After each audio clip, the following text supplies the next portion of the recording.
Tahu nggak? Tuh si Susan nangis kekejar, teriak-teriak manggil si Jeffrey. Cerita Andi mengisahkan pengalaman horor saat mendaki gunung dengan ketinggian 2249 mdpl di tahun 2007 silam. Guntur, begitulah nama yang diberikan masyarakat setempat untuk mendeskripsikan gemuruh dari gunung terkait yang sangat mirip dengan suara guntur di kala hujan.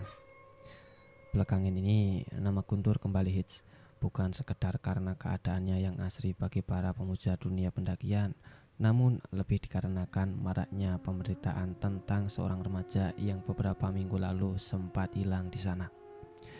Kisah itu menjadi sorotan hangat bagi para pencinta dunia perkelenian, tak terkecuali Anda yang saat ini pun mampir untuk memanjakan penerawangan tentang mereka yang tak kasat mata. Kisah-kisah horor itu sempat membanjiri kanal-kanal situs berita, bahkan sempat viral di sosial media saat ini. Jeffrey, Andi, James, Susan, dan Putri sudah lebih dulu menjadi saksi hidup akan keangkeran gunung yang berada di Garut tersebut. Hujan sedari pagi tadi meraung membasahi daerah Jabodetabek, sepertinya akan reda dalam waktu singkat ini. Keadaan warung Pak Agung terisi oleh karyawan tempat diriku bekerja. Banyak rekan sejabat yang mampir ke sana guna menikmati secangkir kopi sembari menunggu tetesan yang turun dengan derasnya di sore itu. Saat itu telingaku terfokus pada apa yang Andi ceritakan kepada bosnya, yaitu Pak Wiro. Dan kedua orang tersebut merupakan rekan sejawat namun berada di divisi berbeda.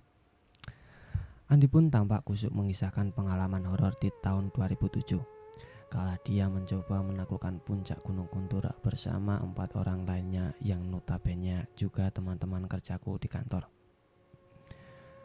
Awalnya kisah yang diceritakan Andi agak membosankan. Tak banyak pengalaman horor tersesat yang sangat mainstream terjadi di dunia pendakian. Wajar saya berkata seperti itu karena saya pribadi juga salah satu pencinta pendakian gunung. Namun selang 10 menit ia bercerita, kisah itu mulai menonjolkan sisi lain yang jauh lebih kelam. Serius Lundi? Tanyaku keheranan tatkala dia mengisahkan mereka memasuki kampung goib dan hampir mati di sana. Iya mas, sumpah, ujarnya sembari mengangkat 2 jarinya, seolah ia sedang jujur bersumpah. Malam itu benar-benar malam mencekam bagi kami di Gunung Guntur mas, jelasnya sembari mulai mengisahkan apa yang sebenarnya terjadi di tahun 2007 itu. Januari tahun 2007, sekitaran jam 11 malam, mereka berlima tiba di kaki Gunung Guntur, tempat yang menjadi batas akhir antara pemukiman penduduk dengan wilayah konservasi kawasan gunung tersebut. Saat itu hari Minggu, keadaan pun cukup sepi. Pos penjagaan terlihat kosong melompong bak bangunan angker yang ditinggal pemiliknya. Beberapa warung milik warga masih terlihat terjaga dengan pemilik yang hampir rata-rata tertidur pulas dikarenakan gemericik hujan deras kala itu. Mereka sengaja memilih hari Senin subuh sebagai jadwal sedul penaklukan puncak Gunung Guntur. Ngomong-ngomong, kenapa lo milih Senin subuh? Bukannya saat itu malah sepi ya? Oh, kalau itu sih biar private mountain, kata Andi menjelaskan padaku. Jadi dengan kata lain, kelima orang ini cuti 2 hari bebarengan guna memanjakan diri menyatu dengan alam saat itu. Sembari menunggu subuh, mereka bernaung di salah satu warung milik warga. Tidak ada reservasi pilihan, warung hanya berlandaskan kepada penjaga yang tampak masih terjaga saat itu. Belum juga mendaki, baru menghisap sebatang rokok, seorang wanita tua datang menjumpai Jeffrey. Dan tak ada kata basa-basi, apalagi menanyakan nama. Kalian pulang saja sana, gak usah mendaki saat ini, ucapnya kepada Jeffrey yang membuat dirinya kaget bukan main. Sontak, Jeffrey pun memandangi kami semua. Semuanya pun menatap Jeffrey dengan heran. Nenek-nenek yang mana? Tanya Andi dan rekan lainnya heran dengan apa yang diucapkan Jeffrey saat itu. Nenek ini loh. Kok hilang? Kemana dia ya?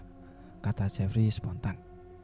Sontak Jeffrey mengucap dan menyebut nama sang pencipta, memohon perlindungan akan kejadian horor seperti di film yang baru saja mengusik ketenangan dirinya. Raut wajah Jeffrey langsung memucat, jantungnya berdetak kencang, mencoba menelaah siapa yang barusan bicara dengan dia. Dia pun tak lagi menghiraukan mie rebus yang ada di hadapannya. Seleranya langsung hilang.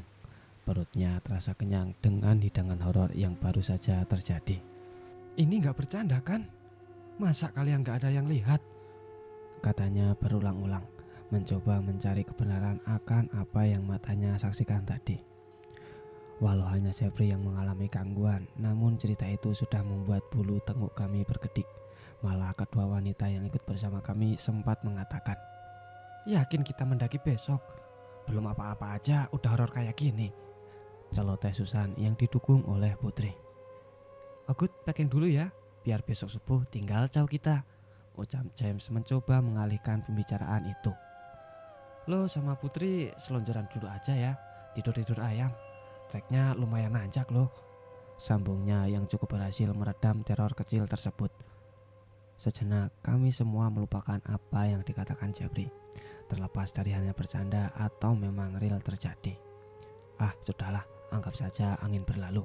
Selama memang maksud dan tujuan kita baik, pasti akan dipermudah untuk pendakian besok.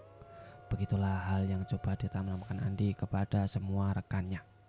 Namun, bahasa bersahaja dan penuh pemaknaan akan arti berserah sepenuhnya tidak serta-merta mampu menenangkan hati Jeffrey.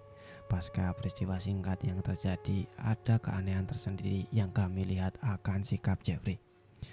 Dia terlihat diam, sepenuhnya enggan untuk berkata. Belum lagi bila kami ajak berbincang, dirinya tampak tidak fokus dan melamun. 2:30 subuh, suara James beradu kencang dengan riuh hujan yang belum mereda. Dia mencoba membangunkan kami satu persatu dari mimpi indah yang baru beberapa jam terjalani. Ayo bangun, ayo kita siap-siap, nanti kita telat loh," katanya saat itu. Mata masih terasa sepat, menahan kepala yang masih belum sepenuhnya tersadar. Belum lagi hawa dingin yang menusuk tubuh membuat kami hanya duduk dengan masih berselimut jaket menutupi bagian kaki. Kurang lebih memakan waktu sejam bagi kami untuk benar-benar tersadar dan siap melakukan pendakian. Sekali-kali suara James riuh berteriak, Lambre, pada lama kalian semua," celotehnya yang sudah tampak bosan menunggu kami berempat. Singkat cerita, di jam 4 kami berlima akhirnya mulai pendakian itu. Jalur Cikahuripan menjadi pilihan kami saat itu. Kenapa? Kami pun tak tahu jawabannya. Karena pada saat itu hanya James lah yang pernah mendaki Gunung Guntur, dan dia pula yang mendaftarkan maupun mempersiapkan segala kebutuhan yang diperlukan. Jeffrey sekalipun sebagai orang yang paling sering melakukan pendakian di beberapa gunung di Jawa belum pernah menjinggahi puncak gunung ini. Lah terus gimana yang lain? Mereka hanya bermodalkan nekat dan tekad.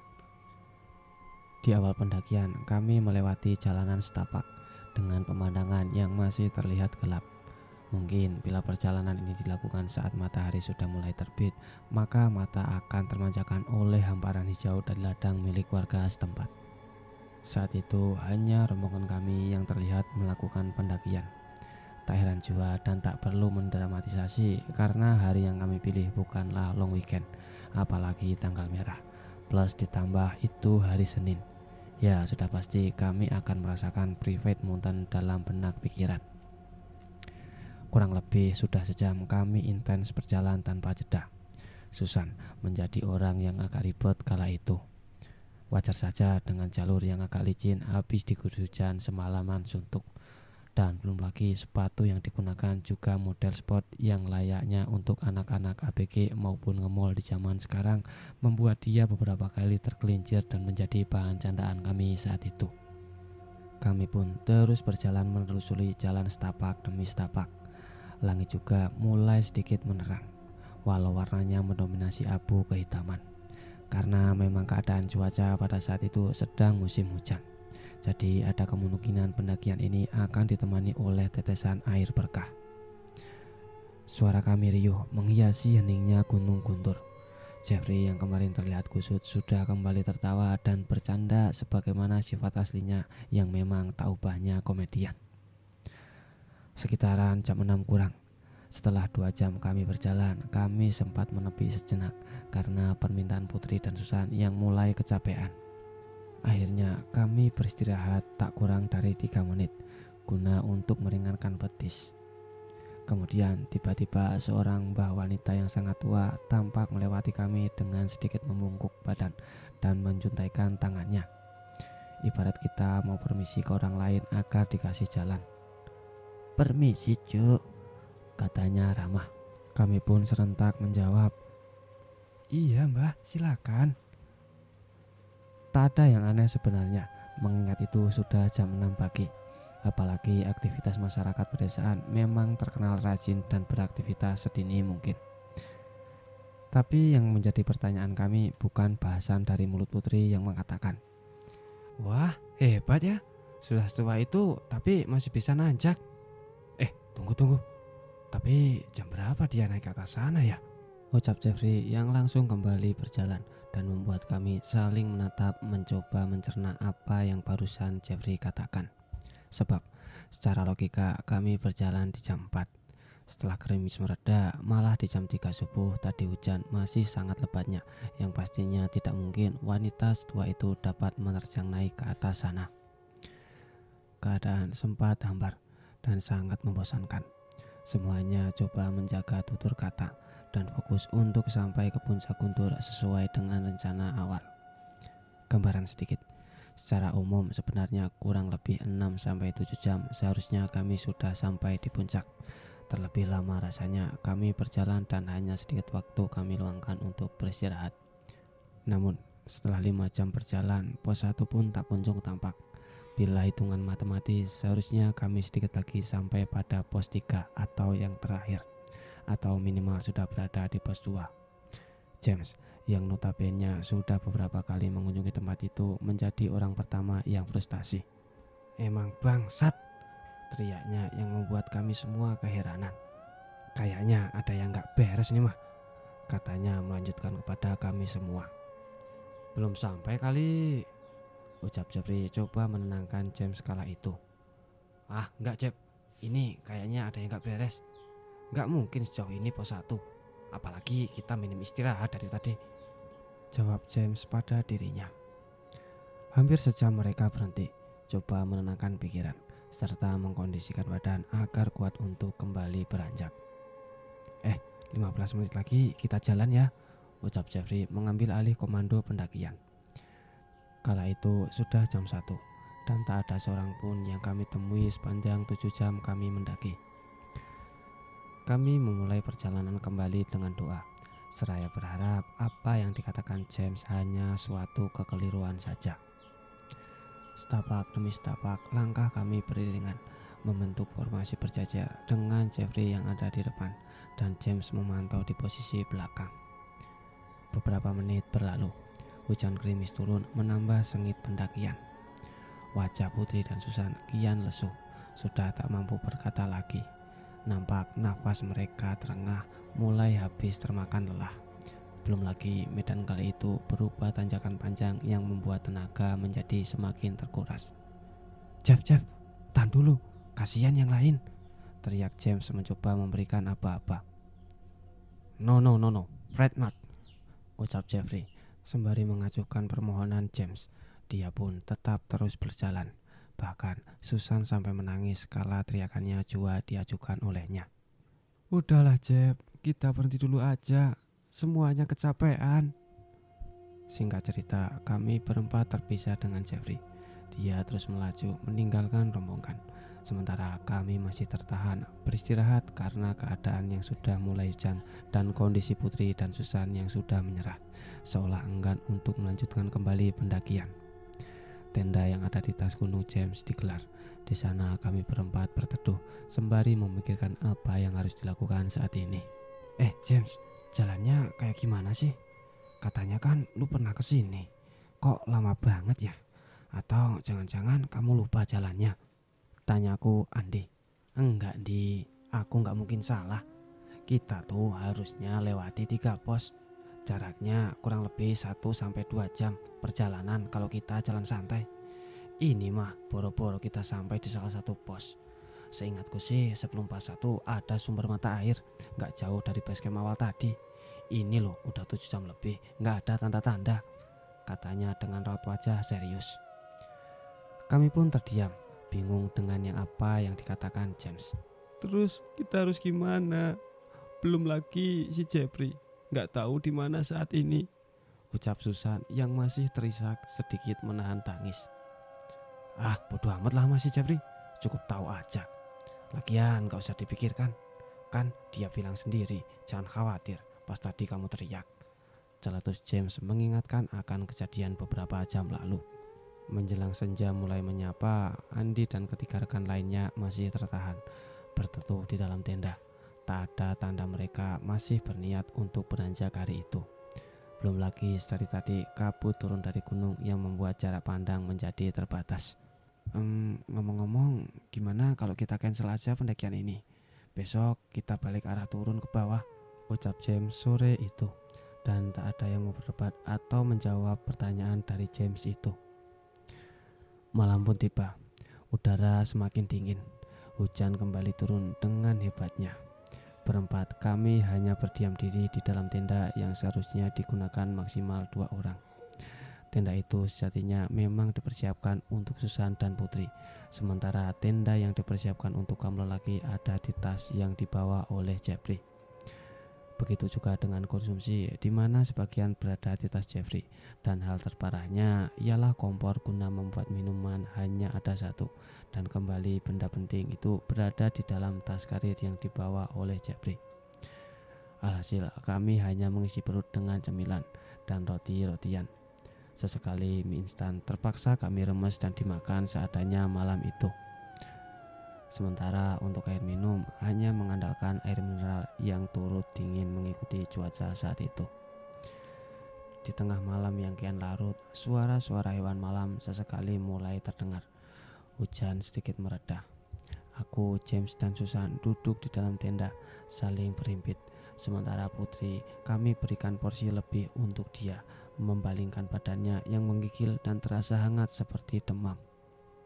Jam saat itu mungkin sekitar 7 atau 8 malam.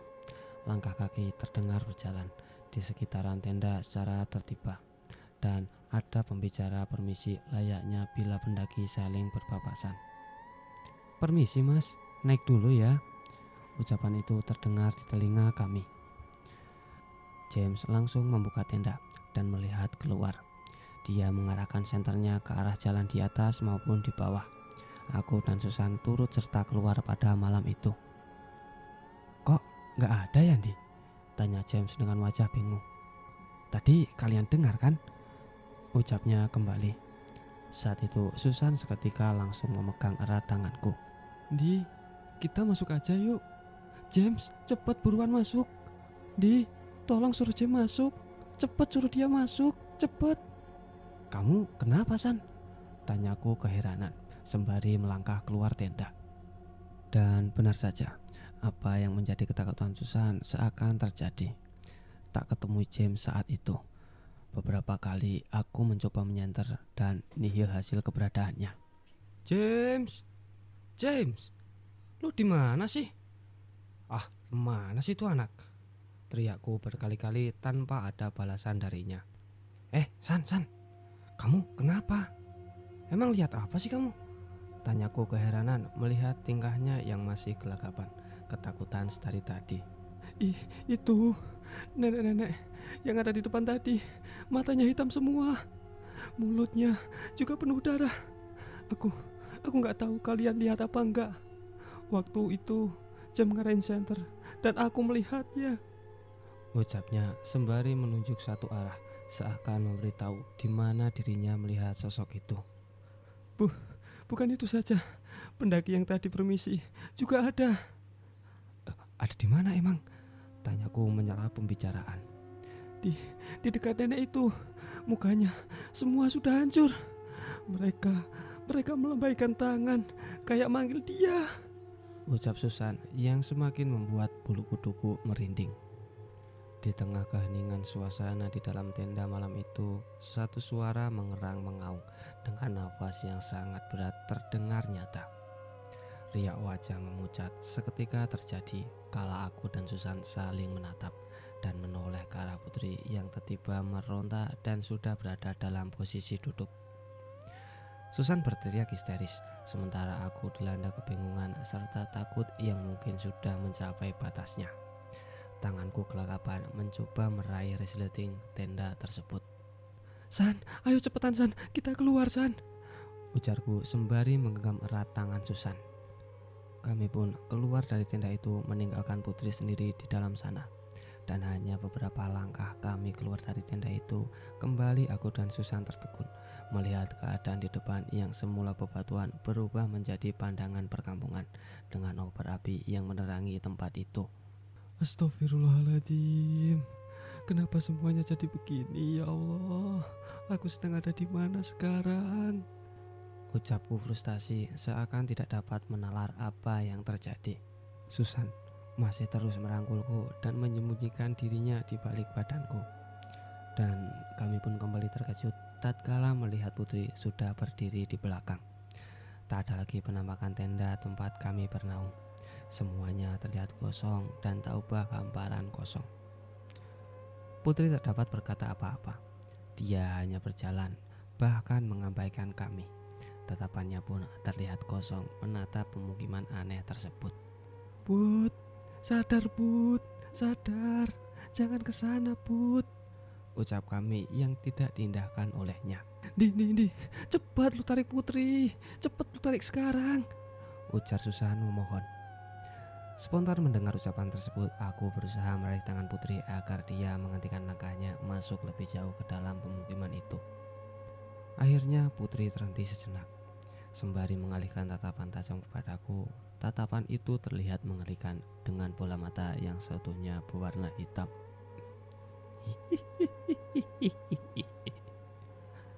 Tawanya cekikikan yang seketika membuat aku bergidik dan melepaskan genggaman tanganku darinya. Saat itu Putri sempat mengucapkan sesuatu dengan bahasa daerah seperti bahasa Sunda yang tak dapat kupahami artinya. Hanya saja riak wajah dan mimik dia berbicara. Aku dapat mengartikan ucapan itu sebagai sebuah ancaman. Seiring kejadian tersebut, nyala api bersumber dari pemukiman goib terlihat semakin banyak. Samar-samar satu persatu sosok seperti manusia berwajah pucat pasi dengan pakaian yang bisa dibilang sangat jadul atau khas pakaian adat zaman dulu keluar dari rumah yang ada di sana. Dan bagiku pribadi, tak ada yang lebih menyeramkan hingga aku bergidik hebat. Kala aku sadar sosok-sosok itu merupakan sekumpulan manusia manula yang sudah ujur dengan riak wajah yang sangat mengerikan. Mereka berjalan ke arah kami dengan tatapan tajam, seakan mereka terusik. Aku pun perlahan-lahan melangkah mundur, sedikit demi sedikit. Namun tidak dengan Putri. Dia masih berdiri menatap pergerakan pelan yang kulakukan untuk menjauh dari mereka. "Di, aku takut Di," ucap Susan berbisik terbata padaku. Aku hanya bisa terdiam menatap lurus ke arah Putri dan manusia ujur yang muncul dari kampung goib tersebut. Susan tetap berada di belakang, bersembunyi di balik tubuhku sembari terus memegang erat baju yang kukenakan.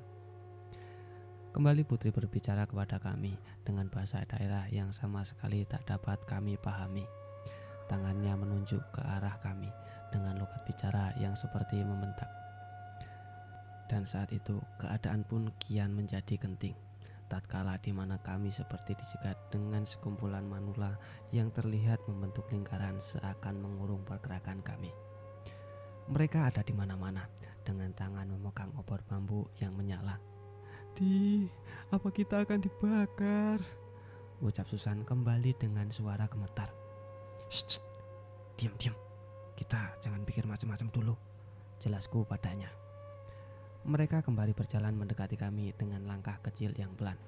Sorot cahaya obor itu semakin jelas menerangi mata ini, dan dapat kusaksikan kembali riak manusia manula itu benar adanya sangat mengerikan. Di antara mereka pula terlihat rongga mata yang tidak terisi bola mata. Ada pula yang wajahnya penuh borok, rambut tipis putih, dan di kepala meneteskan darah. San, siap-siap ya. Siap-siap apa? Habis ini kita lari. Tapi tunggu apa-apa gua dulu ya. Ucapku terbantah memberikan isyarat agar kami segera berlari dari tempat tersebut. Shh. Cahaya itu tiba-tiba padam bersamaan dengan hujan yang kembali turun dengan deras. Dan sepertinya kabut juga turun dengan hebatnya. James, Dick, San, halo, kalian di mana sih? Samar-samar suara teriakan menggema di kupingku. San, lu dengar gak tuh suara? Iya, gue dengar. Kayaknya sih itu suara Jeffrey, jawabnya. Tiba-tiba ada sorotan cahaya senter turun dari atas sana, menyorot wajah kami. Yang ternyata itu memang benar adalah Jeffrey. Kalian dari mana aja sih? Gua lo nyariin dari tadi, malah kalian enak-enakan di sini. Oh iya, di mana yang lain? Tanyanya pada kami.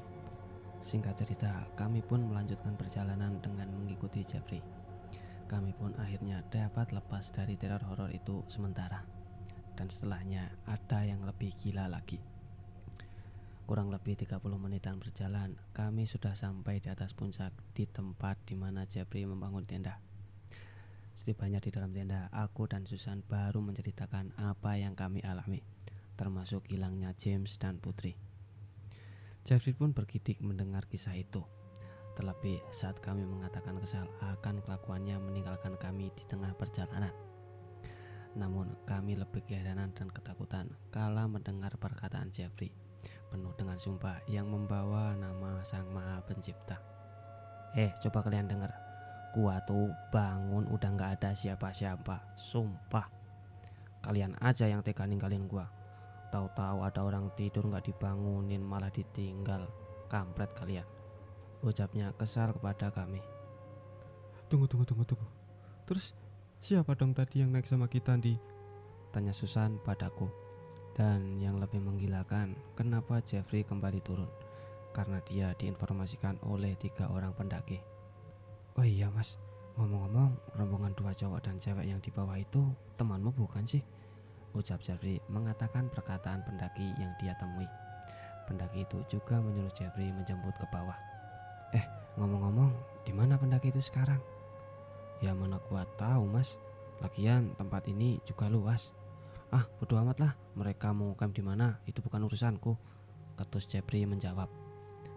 Entah jam berapa saat itu, namun yang pasti saat hujan sedikit mereda, Jeffrey kembali turun menyusur kembali ke bawah untuk mencari Putri dan James.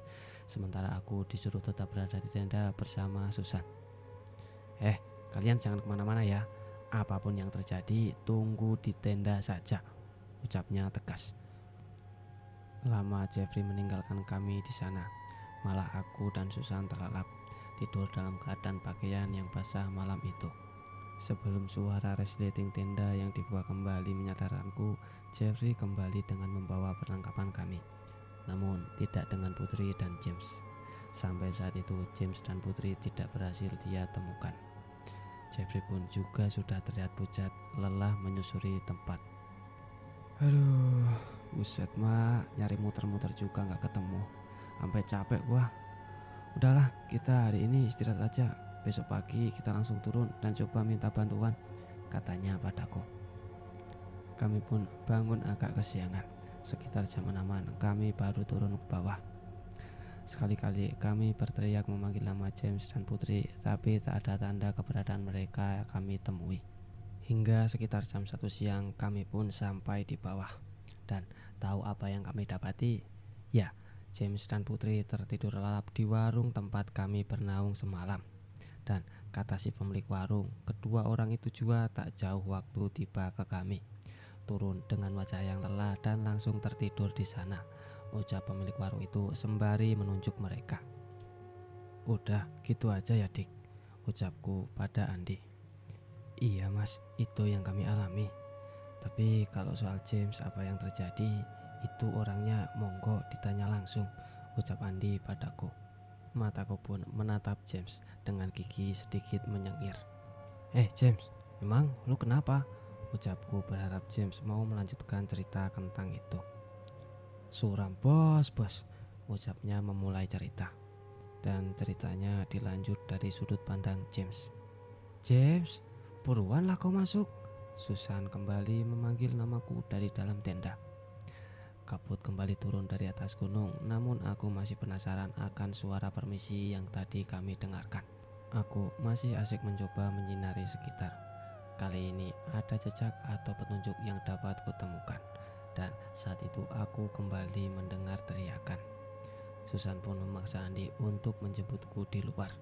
Buruan Di, suruh James masuk, cepat. Begitulah perkataannya terdengar di kupingku. Sesaat setelah itu kabut perlahan menghilang dan menyisakan takut di jiwa.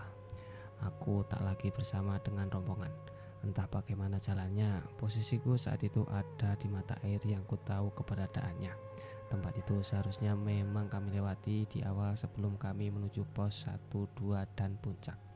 Yang aku alami tidak se ekstrim Andi dan yang lainnya. Saat itu lama aku berdiri di sana dan bingung dengan apa yang aku lihat. Belum lagi dari arah belakang tak kujumpai tenda tempat di mana teman-temanku berada. Kemudian dari arah depan aku melihat 5 orang pria berjalan mendekat ke arahku. Hal yang pertama yang kulakukan pastinya menyantar ke arah kaki mereka. Dan semuanya pun tampak normal. Kaki mereka menapak tanah dan tak pula kutemukan wajah mereka terlihat pucat, apalagi dengan riak wajah yang mengerikan. Hanya saja baju yang mereka kenakan tak ubahnya pasukan kerajaan Jawa yang kerap kita lihat di film Tutur Tinular, lengkap dengan senjata yang menyilang di tangan. Mereka pun mengarah kepadaku. Bak kena hipnotis, aku pun merasa linglung. Mas, ikut kita aja ya, nyuciin diri, ucap salah satu dari mereka. Aku pun bingung maksud dari perkataan itu. Tapi entah kenapa hatiku terus berkata jangan, jangan, jangan, dan jangan. Kemudian salah satu dari mereka mengulang perkataan yang sama. Ayo mas, ikut kita, sembari memegang tangan ini. Dan lagi-lagi hal aneh terjadi. Yang tadinya hanya ada 5 orang, tiba-tiba ada satu lagi manusia kerdil berada tepat di samping. Dia menepuk badanku. Dan anehnya aku gak merasa kaget. Tapi mohon maaf sebelumnya, manusia ini hanya setengah meter. Tangannya lengkap, hanya saja seperti bagian jari yang langsung menempel di bahu, nggak ada bagian lengan. Manusia itu berkata jangan, jangan nggak usah ikut, sembari menggerakkan tangannya memberikan isyarat. Aku pun nggak dapat memastikan berapa lama percakapan itu, dan si manusia kerdil tersebut seakan melarang diri ini. Yang pasti perkataanku saat itu untungnya tidak berubah dan terus berkata tidak, yang membuat kelima orang tersebut akhirnya meninggalkan aku di sana. Seperti yang kukatakan, aku layaknya orang terhipnotis. Saat itu makhluk kerdil itu pun tiba-tiba lenyap tak ada di sampingku. Dan anehnya aku gak merasa heran ataupun ketakutan. Yang aku ingat selang aku ditinggal, aku hanya merasakan lelah yang sangat mengantuk, yang akhirnya membuat aku malah tertidur di sana. Singkat cerita, di jam 10-an aku terbangun, dan tak jauh dari tempat itu aku lihat jua Putri terlelap tidur dengan pulas. Untuk Putri tak dapat menjelaskan apa-apa dan kenapa dia di sana. Hal itu juga yang membuat aku memutuskan untuk turun bersama Putri ke bawah, dengan harapan nanti akan meminta bantuan bila tak ada info keberadaan akan rekan lainnya. Setibanya di warung tersebut, baik Putri maupun aku laki-laki merasa hal yang aneh. Kami malah langsung terlelap seperti tidak memiliki sedikit pun tenaga yang tersisa. Dan di mana tahu-tahu ada suara yang membangunkan kami, yaitu suara Susan, Andi, dan Jeffrey. Ucap James menjelaskannya padaku. Selang kami pun kumpul kembali. Kami sempat bersih-bersih, makan sama-sama, dan saling bercerita apa yang terjadi sekitar sejaman. Setelah itu